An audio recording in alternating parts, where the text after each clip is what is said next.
Francisco Cândido Xavier, Evolução em Dois Mundos, 10º livro da coleção A Vida no Mundo Espiritual, ditado pelo Espírito André Luiz.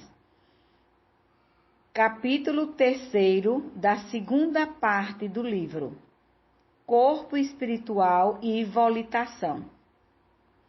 Podemos receber alguma informação sobre a volitação do corpo espiritual? Na metamorfose dos insetos, a histólise alcança notadamente os músculos e a máquina digestiva, atingindo apenas levemente o sistema nervoso e o sistema circulatório. Efetuado o processo histolítico, segundo referências alinhadas em outra parte do nosso estudo, os órgãos diferenciados voltam à posição embrionária que lhes era característica. E só então as células entram em segmentação, formando na histogênese os órgãos definitivos do inseto adulto, armado de recursos para librar na atmosfera. Assim também, após a transfiguração ocorrida na morte, a individualidade ressurge com naturais alterações na massa muscular e no sistema digestivo, mas sem maiores inovações na constituição geral, munindo-se de aquisições diferentes para o novo campo de equilíbrio a que se transfere, com possibilidades de condução e movimento efetivamente não sonhados, já que o pensamento contínuo e a atração, nessas circunstâncias, não mais encontram certas resistências peculiares ao envoltório físico. Ao homem comum, na encarnação, não é fácil, todavia, a articulação de uma ideia segura com respeito às condições de seu próprio corpo espiritual. Além túmulo, porque a mente, no plano físico, está inteiramente condicionada ao trabalho específico que lhe compete realizar, inelutavelmente circunscrita aos problemas de estrutura, e por isso mesmo incapacitada de identificar o reino inteligente de raios e ondas, fluidos e energias turbilhonantes em que vive.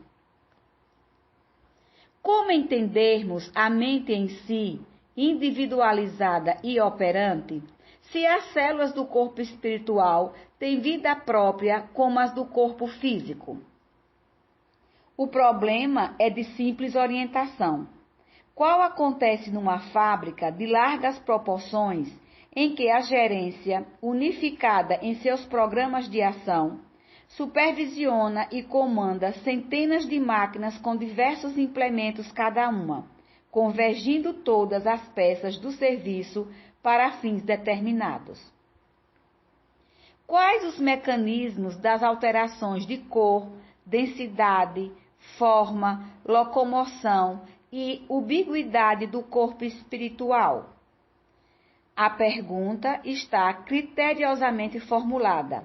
No entanto, para ela responder com segurança, precisaremos dispor na Terra de mais avançadas noções acerca da mecânica do pensamento. Em que condições o corpo espiritual de um desencarnado sofrerá compressões, escoriações ou ferimentos?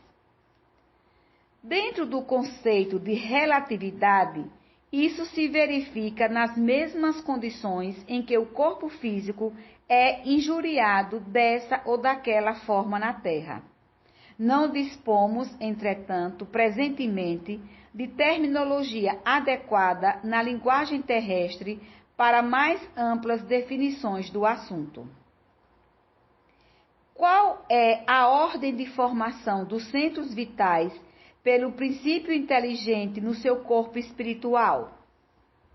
Sabemos que a formação dos centros vitais começou com as primeiras manifestações da plasmocinese nas células, sob a orientação das inteligências superiores.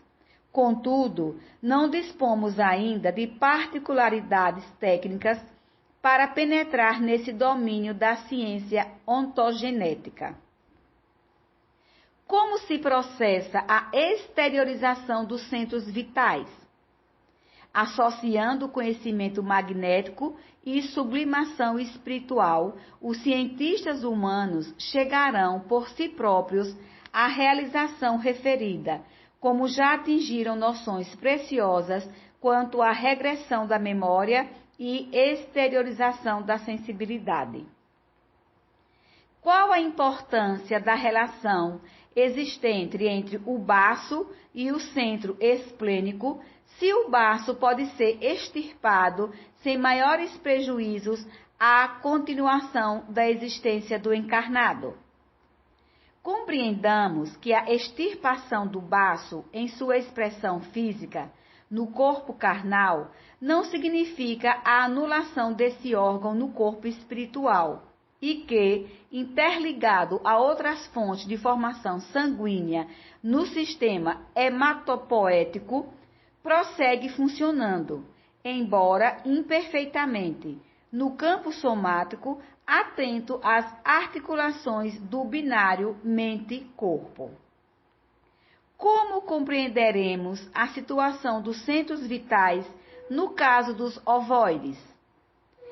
Entendereis facilmente a posição dos centros vitais do corpo espiritual restrito na ovoidização, apesar de não terdes elementos terminológicos que as exprimam, pensando na semente minúscula que encerra dentro dela os princípios organogênicos da árvore em que se converterá de futuro.